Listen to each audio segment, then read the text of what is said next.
Hello fellow gamers, and welcome to another Pro Guides video. It's your host Cody, and we all know that Fortnite's popularity is booming. That means that there are constantly new players joining the game. Maybe you've been playing for a while, but your friend Jimmy down the street finally joined. Woo, Jimmy! Regardless the situation, look no further as we have just the thing for you. This video is the beginner's guide to Fortnite Battle Royale in Chapter 2. We know this isn't a video that everyone is looking for, but we wanted to make sure that we reach out to all players. So yes, seasoned veterans, you probably know this stuff, but we were all newbies once, and personally, I would have really appreciated having something like this to help me take my first baby steps. Anyway, considering the topic of this video, it's befitting that our question of the day is how you started playing Fortnite Battle Royale. I had it introduced to me by a friend, and I've been hooked ever since. I don't have a problem though, I swear, man. I just one more game, one more arena. Okay, sorry. Now for all you newbies out there and those of you who are trying to improve, make sure that you check out ProGuides.com. I'd especially suggest you check out our coaches there. They're all really helpful and will help you understand the fundamentals that you need to find to have success in Fortnite, especially since Fortnite has many aspects. It's really nice to have someone who can help and guide you through this process. We also have a lot of beginner-friendly content for every role. So noobs, stop getting pwned. Let's jump into the video. Released on September 26th of 2017, Fortnite is a battle royale game where 100 players are placed on a giant map with a storm that slowly closes in on everyone while they're forced to fight it out to be the last man standing. Fortnite has 3 core game modes, being solos, duos, and squads, with 1, 2, and 4 players per team respectively. Another mode, trios, was introduced, but not as a core. In duos, trios, and squads, you can team up with your friends and work together to survive, or you can play solos for a more intense experience. In Fortnite, there is one primary goal, and that goal is to get the shiny Victory Royale. The Victory Royale signifies that out of 100 players fighting it out to the end, you were the one player who defeated them all, and you were the last player or the last team alive in the end. The ultimate goal of any Fortnite game is to get the win. Get that W, bro. Whether you're playing in a competitive tournament or playing casually for fun, the win is the ultimate symbol of, well, beating 100 other players.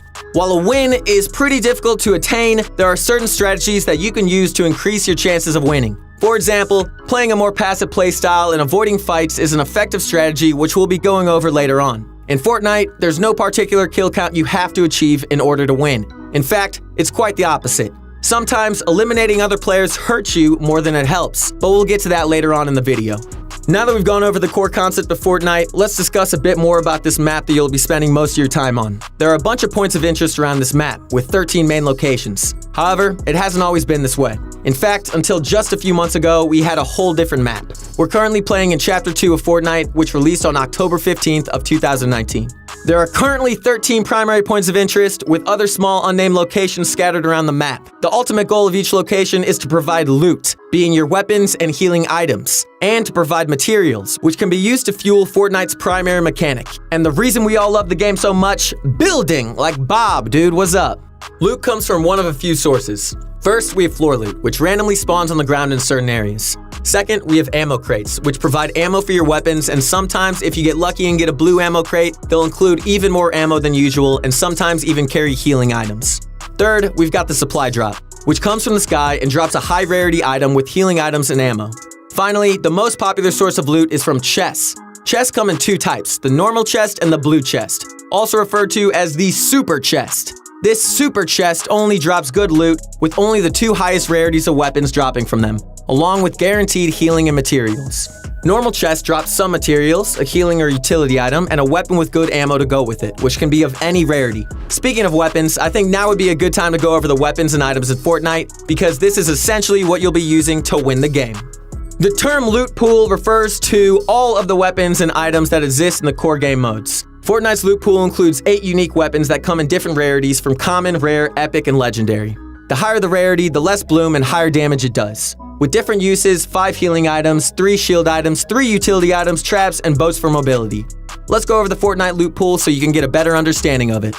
First off, we have the long-range weapons. The only primary long-range weapon in Fortnite as of now is the bolt-action sniper rifle. This weapon deals extremely heavy damage, but it only has 1 shot per clip and takes a few seconds to reload before it's able to shoot again. Next up, we've got the mid-range weapons. These include the assault rifle, the burst assault rifle, and the rocket launcher. Starting at the top, we've got the basic assault rifle. This weapon deals a fair amount of damage, shoots pretty fast, and has good range. The assault rifle, or AR for short, is the textbook weapon in Fortnite, with everything about it being pretty normal. Second, we've got the burst AR. This one is essentially the same as the classic AR, but instead of shooting on full auto, it shoots bursts of 3 shots at a time with a short delay in between. Finally, we have the RPG. We call the RPG mid-range because while it can be very effective at pretty much any range, we mainly see it being used in mid-range for maximum effectiveness. The RPG is great for destroying large structures or hitting splash damage on an opponent. Both assault rifles have clips of 30 rounds, and the RPG has 1 rocket per clip with a very long reload time to account for its explosive strength and power. Finally, the last class of weapons, the short-range weapons, these will be used the most, as most engagements in Fortnite are in close quarters. These weapons include 2 types of shotguns, the tactical shotgun and pump shotgun, the submachine gun, and the pistol. Starting from the top, the tactical shotgun deals heavy damage with a fast fire rate. However, this weapon has a large spread, and it isn't exactly the most accurate. If you have good aim and you're a bit more precise, the pump shotgun will be your homie, dude. Come on. Woo! I love you, shotgun. Don't ever leave me, please. With even heavier damage but a slower fire rate and less spread, the pump shotgun rewards accuracy and precision with high damage shots. However, if you miss your shot with the pump, then you'll be in a rough spot, so be careful. Many people in the Chapter 2 meta prefer using the tactical shotgun as its fast fire rate allows them to mow down their opponents quicker. Next up, we've got my good buddy, the submachine gun. This close-range powerhouse has 30 shots per clip with an extremely fast fire rate. While the SMG damage isn't insane, it makes up for this with a great speed and effectiveness in close quarters. Finally, we've got the weapon that most people consider the worst in the game. The good old classic pistol. I love you, pistol. There's no love for you. I'm sorry, bro. But it's because you only have 16 rounds per clip and you are unable to be shot by simply holding a button down. Instead, you have to click super fast to maximize its use. The bloom on the pistol isn't great either, and its maximum fire rate isn't ideal, even if you click extremely fast. Speaking of bloom, if you haven't heard the term bloom before, let's go over it. In Fortnite, accuracy is important. However, if every weapon was perfect and every shot was dead on, any good aimer would be able to pretty much be unstoppable. To balance things out and create incentive to learn other strategies, the bloom system was introduced. The way bloom works is that instead of bullets going straight down your reticle, they sometimes go off the sides in a completely random pattern. The reticle is in the middle of your screen, and this reticle is important in showing the bloom you'll have. Basically, your bullets can go anywhere between the 4 lines on your reticle. One way to counter this is to stand still and shoot, which will enable first shot accuracy, basically making your first shot 100% perfect. However, this can be risky as getting sniped or attacked by another player is pretty common in Fortnite. You should always be trying to minimize your bloom by using methods like crouching, moving slowly, strafing side to side, and other methods. Okay, now that we've gone over Fortnite's weapons and some of their basic mechanics, let's discuss healing and shields. In Fortnite, you have a maximum of 200 HP, which is split into 2 parts, health and shield. Your health is your true health, and your shield is like an extra layer of protection. Health is preserved through one of 4 ways, either by using a bandage bazooka, eating fish, eating forage items like apples, or using a healing item like a medkit or bandages. Shields are replenished by either eating a slurp fish, which we'll explain later on, eating foraged mushrooms, or by using shield potions. It's absolutely crucial to carry healing items and shields, as you're likely going to be damaged in most of your fights. Out of 5 inventory slots, usually 1 or 2 of them should be filled with these items. Let's discuss the healing and shield items. First, we have the medkit, which takes 10 seconds to use and fills your health bar completely. Whether you have 1 health or already have 99, a medkit will bring you to 100 health, completely filling your bar. There's an alternative to medkits, and that is the bandage. Bandages come from chests or from floor loots in stacks of 5. Each bandage heals 15 of your health with a maximum of 75 total, so you can't reach full health off of bandages. However, they're still a great tool. Finally, we have the bandage bazooka, which heals 15 health per shot, up to 100 total health. This item reloads on its own, and it is basically an infinite supply of health. By shooting it straight down at yourself, you can heal yourself up, or you can heal your teammates by shooting it at them. The bandage bazooka carries 5 bandages maximum and recharges 1 every 20 seconds. That means if you use 3 bandages to heal up 45 health, your bandage bazooka will be full in 60 seconds. However, this bazooka takes up to 2 inventory slots, so it comes at a pretty hefty cost. Next, let's discuss shield items. There are 2 main shields in Fortnite, the mini shield and the shield potion. First, let's talk about the mini shield. Mini shields drop in stacks of 3, and you can hold 6 per slot. They're one of the most commonly used healing items in Fortnite, and they take 2 seconds to use and heal 25 shield. However, there is a limit, as you can only heal up to 50 shield with mini shields. Instead, to reach full shield, you'll need a shield potion, also referred to as a big shield or a shield pot. These drops in stacks of 1, you can have 3 in one slot, and they give you 50 shield, each with a limit of 100 shield. However, they take 5 seconds to drink, so you've got to be in a safe area before you use them. I know you like hanging out in alleyways, bro, but you gotta just chill on that for a second, dog. There's one more way to heal up, which is fishing. There are 3 types of fish you can catch, which all take 1 second to use and have different rarities. First up is the most common fish, the small fry. The small fry can have 6 in one slot and heals 25 health with a maximum of 75. If you're looking for a larger health boost, you're looking for the flopper fish. The flopper heals 50 health with a maximum of 100. Floppers can have 4 in a stack and are super useful for a quick health boost in a fight or if you're overtaken by the storm and need to escape. Finally, we have the best fish in them all, the slurp fish. You can carry 3 slurp fish in one slot at a time. Slurp fish grant you 50 effective health when they're being used, and basically this means that they'll give you 50 of whatever you need. So if you're at 50 shield and 100 health, you'll get 50 shield. If you have 75 of each, you'll get 25 of each from your slurp fish. They simply give you 50 of whatever you need, prioritizing health first and then the shields. Man, I freaking love you, slurp fish. You are definitely invited to my birthday party. Or party at Slurp Fish House. Woo! Let's get it. Slurp, slurp, slurp, slurp. Okay. Fish can be caught by using either a fishing rod or a harpoon gun. The fishing rod is the classic way to fish. They can be found in chests, floor loot, or from one of these fishing barrels. The harpoon gun has 10 shots, can be found in chests, floor loot, or fishing barrels, and it automatically catches fish instead of having a short wait like the fishing rod does. Almost all fish are caught from one of these fishing holes, which are basically white circles in any body of water which have fish jumping around in them. Simply toss your fishing rod or shoot your harpoon gun into the fishing hole and you'll get either a flopper fish, a slurp fish, or a weapon. If you use a fishing rod, wait for your bobber to go down and click again to retrieve your item. The only way to get a small fry is to fish somewhere that has no fishing hole. You might also get a rusty can, which basically has 0 use. We recommend trying to carry fish as they are pretty much the best healing you'll get since they heal a lot and only take 1 second to use. Finally, we've got the last item, the grenade. The grenade can be stacked up to 6 and drops in stacks of 3. This utility item does 100 damage and can be thrown at enemies to deal splash damage to their structures and even hit them heavily. We recommend using grenades against any opponent in a big base, in a building, or someone who builds a lot to damage their structures and maybe even hit them in the process. You can't hide from me, bro. Grenade! Woo! As of today, the best way to move around the map quickly is by using a boat. Boats spawn in any major location on the edge of the map. They can be used to travel across land or water. Kind of weird, right? Honestly, the way that these boats are able to travel on land is baffling, but it's perfectly fine. Anyway, if you're looking to make a long rotation to the safe zone, keep your eyes out for one of these as they are currently the fastest form of mobility in Fortnite. Okay, alright. So we've been over the loot pool, the map, the fishing, even the boats. However, we haven't gone over the most prominent core mechanic of Fortnite, the one that makes this game what it is today. Yes, ladies and gentlemen, I'm talking about none other than building. Without building, Fortnite isn't Fortnite. There are 4 basic structures. This includes the wall, the floor, the ramp, and the cone, aka pyramid. Some days he's a cone, some days he's a pyramid. These builds are used in conjunction with one another to build cover, gain high ground above your opponents, which I might mention is very important, but it can also be edited and toyed with to outsmart your opponents. Some very common building techniques frequently used are tunneling, ramp rushes, high ground retakes, the infamous 90s, and basing up.